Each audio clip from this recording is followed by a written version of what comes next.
Hi, I'm Karen Olsoy, licensed master esthetician, licensed instructor, and owner of Grove and Cane, a medical spa in Everett, Washington. Welcome to the Skincare Deep Dive podcast, where I take beauty professionals deep into skin biology to help you make real world clinical connections to serve your clients better. Today, we are talking about hyperpigmentation. Hyper means too much, so hyperpigmentation means pigment deposited in an irregular way, patches or spots that are darker than the surrounding skin. In the last episode, we took a deep dive into the chemical and cellular processes that take place to create pigment. This episode will be separated into three parts, one for each of the major types of hyperpigmentation: sun damage, post-inflammatory hyperpigmentation, and melasma. I will help you more easily recognize the differences between these types of hyperpig, as well as offer some tips and tricks for treatment. Let's dive in. Okay, first up is sun damage. This is also known as UV-induced hyperpigmentation. There are two main types of sun-induced or UV-induced hyperpigmentation: solar lentigins, which are true sunspots, and aphilides, which are freckles. They're different, so let's get into the differences. Solar lentigins or sunspots are dark brown or grayish spots. What's happened here is that years of repeated DNA damage to the melanocytes have caused either the melanocytes to continually overproduce melanin, they kind of go haywire, or in some cases, melanocytes have proliferated or increased in number and also in density in a specific area due to chronic UV exposure. So one of those things or both together. So, when you have sunburns or repeated excessive sun exposure in your childhood and young adulthood, the DNA damage that occurs is often corrected quickly by young, healthy, high functioning cellular mechanisms that prevent the melanocytes from creating irregular deposits of pigment and instead results in a nice tan. But as we get older, the DNA damage from the sun starts to accumulate, and those mechanisms that repair this damage may not function as well. And that's when you'll start to notice these spots starting to appear. And for many people, sunspots will start to appear in their 40s and 50s, and in Fitzpatrick's 3s and 4s most commonly. You'll notice them on the high points of the face, the forehead, cheekbones, shoulders, arms, wherever the sun hits most directly. You'll also notice more on the left side of the face. For what reason? Because of driving. Because UVA, which comes through glass, UVB, the burning rays do not, FYI. UVA rays do intensify and make hyperpigmentation worse as well. Okay, so let's talk treatment tips for solar lentigins or sunspots. You're going to need to do both professional treatments and non-negotiable at-home treatment if you want to see improvement. In the treatment room, you'll want to offer laser, IPL, or fractional laser treatment as a first-line treatment. The light energy from the device will absorb into the melanin in the case of a laser or IPL, heating it up so that it will kill the cells in that area, causing the pigment to darken and flake off the skin like coffee grounds. High percentage peels will also help to lift off the pigment, but it may require a higher number of treatments than a laser or light-based device. These in-office procedures have one thing in common. They are physically removing the whole pigmented cell for more rapid brightening. At home, patients should be using an SPF 30 or higher, reapplying every 2 hours if you're in direct sun exposure, and also using melanin suppressing ingredients. So these are all the ingredients that we went into in the last podcast all about melanocytes. So these are ingredients like retinoids, niacinamide, vitamin C, tranexamic acid, etc. And these at-home interventions are more focused on the preventative angle. So we're preventing or slowing the melanocyte stimulation by the sun through SPF and also inhibiting the melanocyte's ability to actually produce and distribute melanin through the use of those different topical ingredients known as melanin inhibitors or brighteners. It's important to educate your clients that treatment of solar lentigins may not resolve them completely. For many of my clients, if they have lightening of 75% or so, I'm considering that a success, especially if they don't opt for laser treatment. But if they think that success is having zero hyperpigmentation, they won't be happy with that result. Another important thing to address is the fact that when they receive peels and laser treatments, but if they fail to protect their sun with SPF, those spots are going to come right back and they'll be right back where they started. I've noticed that some people have this feeling that if they just laser the spots off, they'll be gone forever, but that's not the case at all. So these conversations about expectations and the patient's responsibilities for home care need to happen on day one to make sure everyone has the same expectations and information to deal with these solar lentogens effectively. Okay, so now let's talk about affinities or freckles. I never knew they were called that, affinities. Freckles are a genetically inherited variant of the MCR1 gene. So, if that sounds familiar to you, that is because we did mention the MCR1 gene in the last podcast. And this gene has a lot of different functions. Notably, this gene is responsible for deciding if the melanin created is going to turn into pheomelanin or into eumelanin. But also, this gene is associated with freckling as well.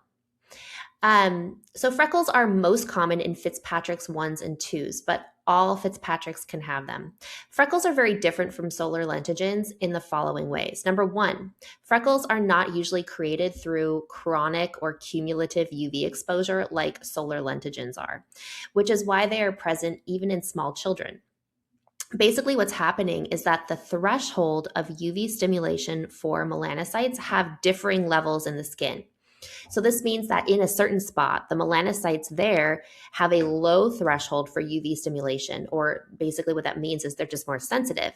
And so they're going to turn on after maybe only a few minutes of UV exposure, but the surrounding melanocytes don't. So this is going to result in an uneven pattern of pigment, with the darker spots corresponding to those patches of melanin that responded quickly to UV stimulation, and the surrounding area is non-responsive.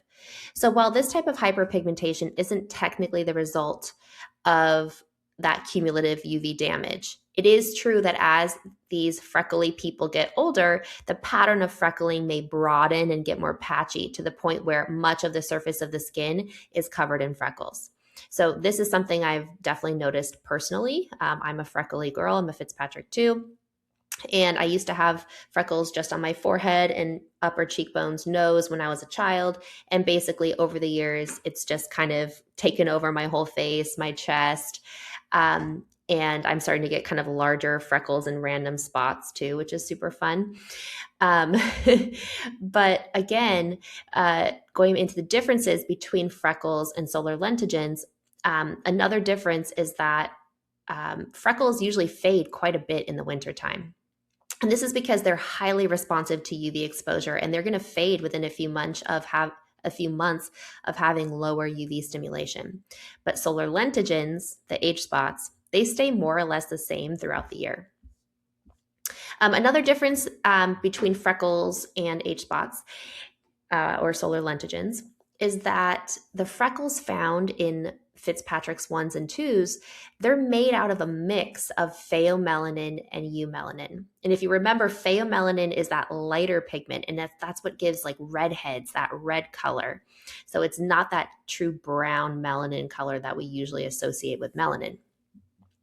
So when freckles have little UV stimulation, so like maybe over the winter, they're going to be made out of a higher ratio of pheomelanin versus eumelanin, which is why they have a very light brown color. So when freckles are faded like this, they're actually really difficult to treat with laser and light therapies because they're basically too light for many wavelengths to effectively absorb into.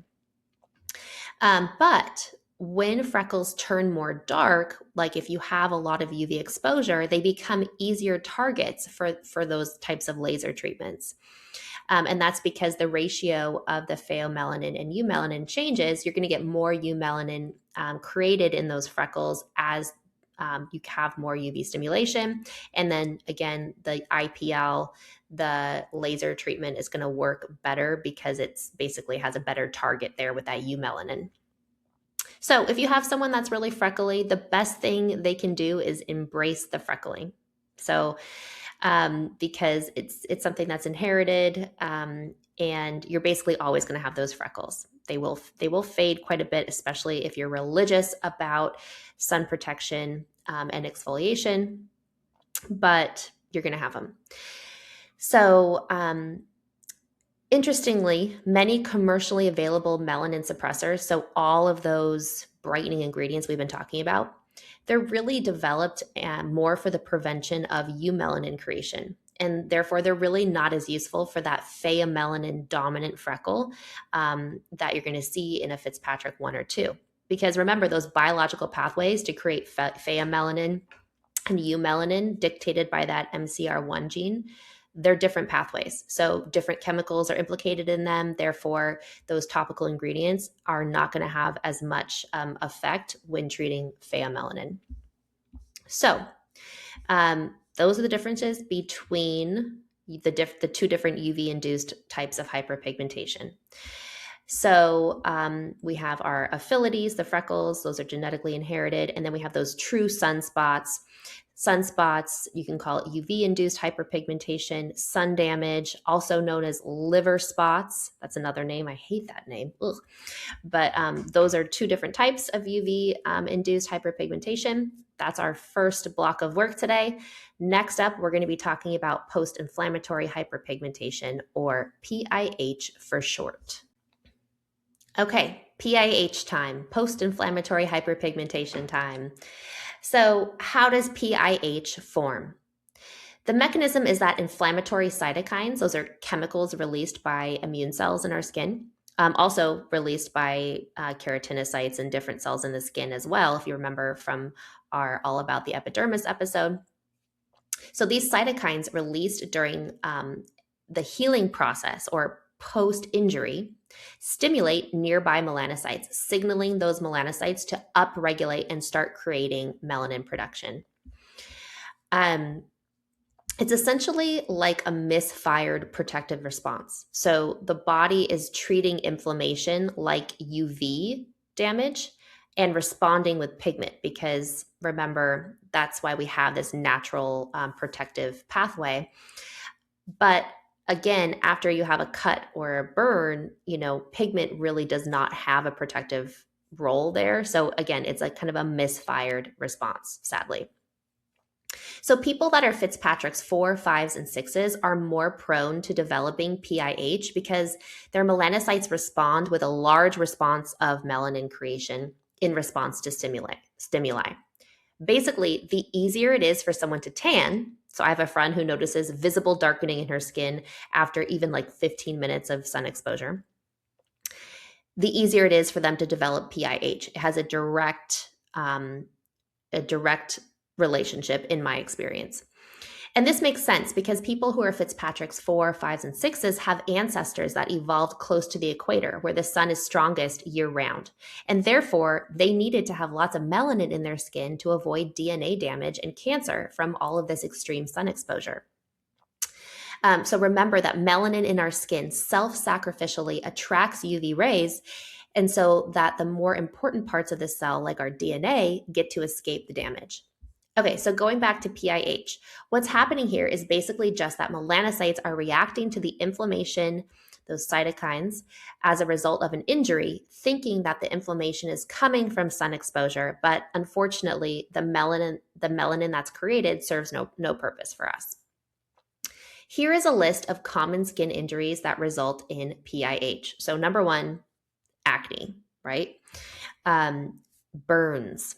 Areas with frequent friction, so like underarms from shaving or even just like rubbing, inner thighs that chafe, cuts, eczema or psoriasis flares, and even aggressive topicals. So I've seen benzoyl peroxide cause some PIH because it was just too strong for that patient.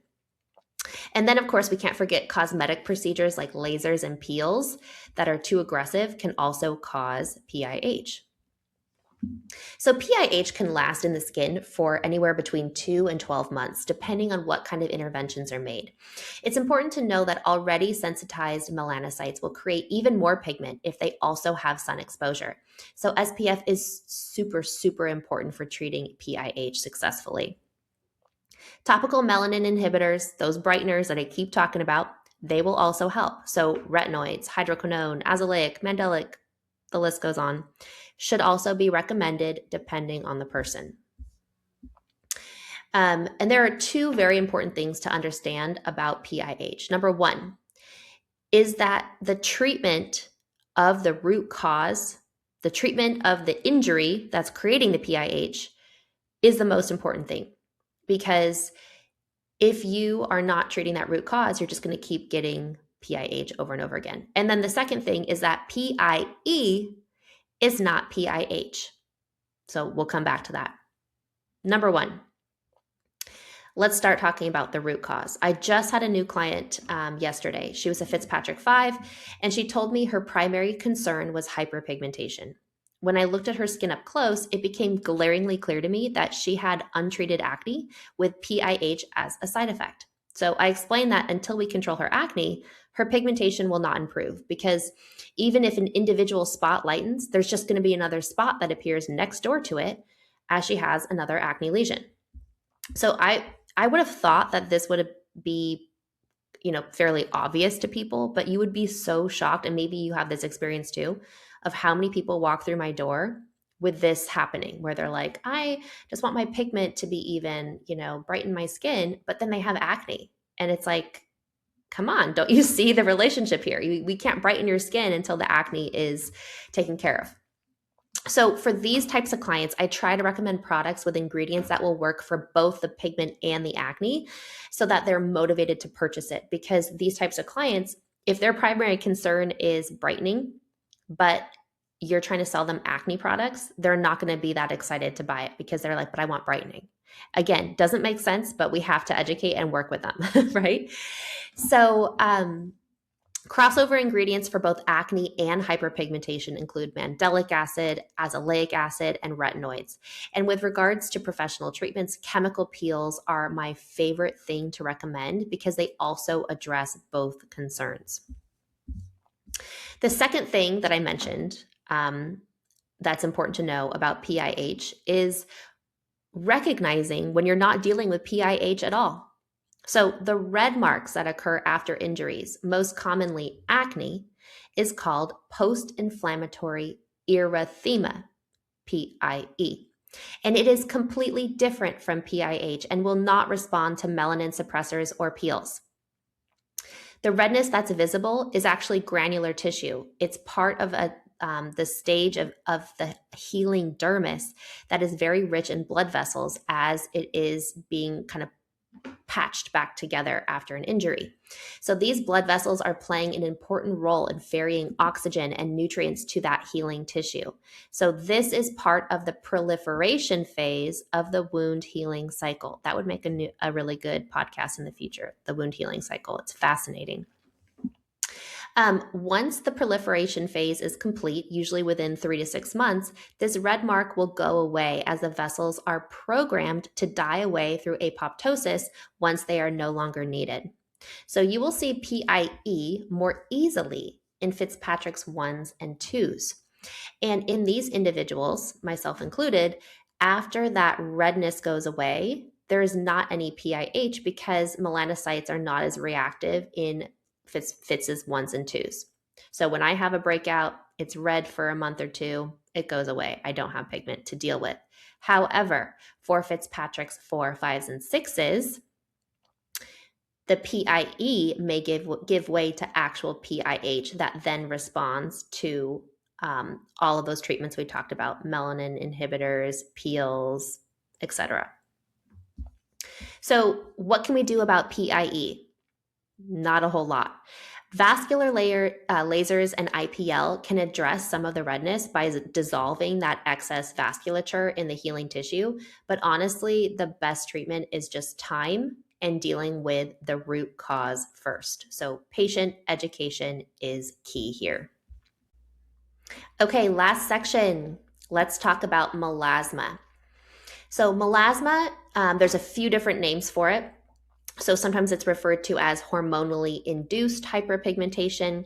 It's also called cholasma, or it's also known as the pregnancy mask. And it's a very common skin pigmentation disorder affecting Fitzpatrick's 3s, 4s, and 5s most commonly. And while it's called the pregnancy mask, the majority of cases of melasma occur in non pregnant women and also men. Men make up 10 to 20% of melasma cases, although they're less likely to seek treatment for it. Unlike UV-induced hyperpigmentation, melasma forms wider patches of pigment that almost resemble like the continents on a map. So think of like a globe and you're looking at like the land masses. That's kind of what melasma looks like. They're irregular, but they're kind of more patchy. They're wider. And also melasma is symmetrical, which I find so interesting. So if the patient has a patch of melasma on one side, they will have an almost identical patch on the other side as well, although one side could be darker due to UV exposure. So I've seen most commonly the left side being a little bit darker than the right due to driving. So melasma is one of the most complex and frustrating pigmentation disorders because it involves multiple systems interacting and it's not fully understood. So here's the basic trigger pattern for melasma. Number one, UV exposure. So UV reigns supreme when it comes to all forms of hyperpigmentation, right? Hormonal influence.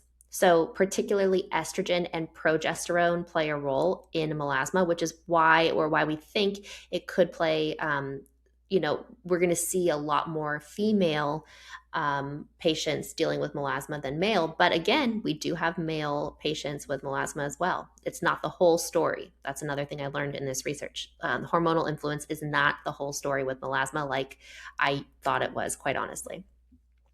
Genetic predisposition is huge here. So the classic presentation, appearing or worsening during pregnancy with oral contraceptive use or with hormone replacement therapy, points to the hormonal component being central in a way that distinguishes melasma from other pigmentation disorders. But again, hormonal component, not the whole story. So here's what's happening at the cellular level with melasma. So number one, melanocyte hyperactivity. The melanocytes in melasma-affected skin are more numerous, they're larger, and more dendritic, which means they have longer arms, those branching arms, than in unaffected skin. So if you actually were able to analyze the melanocytes in a patch of melasma, the melanocytes are different there. They are structurally different.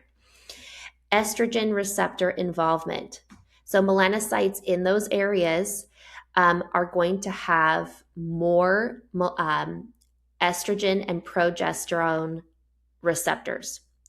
So that means that basically your hormone levels might be the same, but those melanocytes are just more sensitive and they're better at reacting to hormonal changes because they have more sensitive and just plain more receptors of estrogen and progesterone than a typical melanocyte. Vascular component. So this is a relatively recent finding. Melasma skin shows significantly increased vascularity compared to the surrounding skin. So there's more blood vessels feeding those melanocytes in the patches that you're seeing. And the blood vessels in those areas are overexpressing a hormone called VEGF, or vascular endothelial growth factor. So they're going to be creating more vessels too. And those vessels are going to be more dilated. So they're bigger, they're more numerous, and they're just feeding those melanocytes. They're kind of supercharging the melanocytes in that area. So that's one reason why melasma can be so persistent even with good sun protection. There's a vascular driver that keeps feeding melanocyte activity under the surface. And this is another interesting thing. Solar elastosis and basement membrane disruption. So if you look at the skin in the area of those melasma patches, melasma-affected skin consistently shows solar elastosis, which means that there is UV-damaged elastic fibers in the dermis in those areas.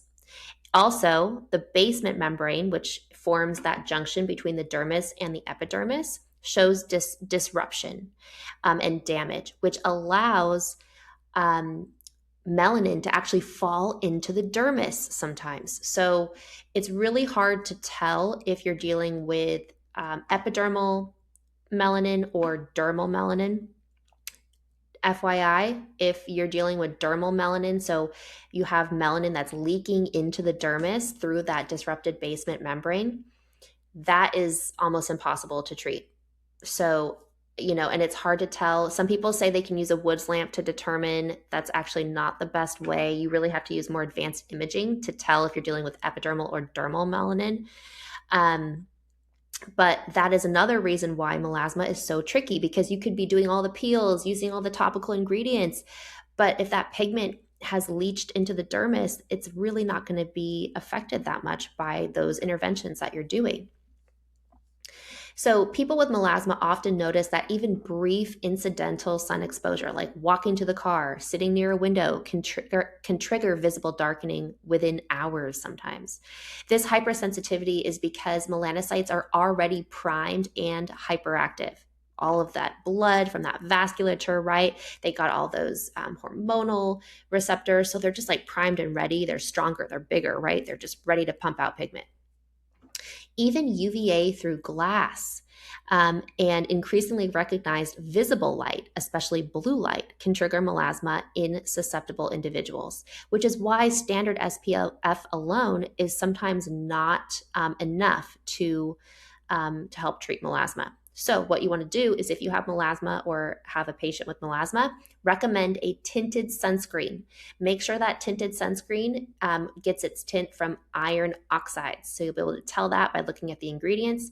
If the tinted sunscreen has the use of dyes in it, then that's not going to help. You want iron oxides because they're actually going to help extend the protection of the different, it's going to basically increase the range of wavelengths that you're going to be protected from, including from visible light like blue light.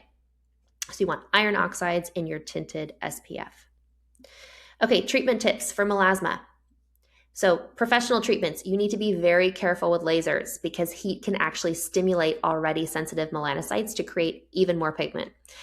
But there is some growing research into the use of vascular lasers, like pulse dye lasers, and the one I use, which is called the Adva TX. They are well suited to treating melasma because they reduce the underlying excess vasculature, all those blood vessels underneath those melasma patches, that's fueling those overreactive melanocytes.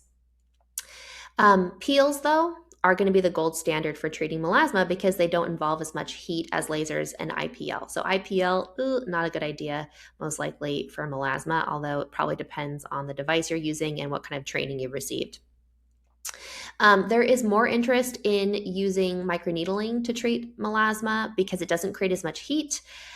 So I guess that would be probably if you're using ingredients like tranexamic acid and you're driving into the skin during your microneedling treatment, I think that would probably be most effective. But the microneedling treatment itself, probably not the most effective. There's not a whole lot of research into that, besides the fact that microneedling sometimes causes the skin to shed, which of course could physically remove the pigmented cells and help with brightening to some extent. So again, to recap, best treatment is probably peels, possibly vascular lasers.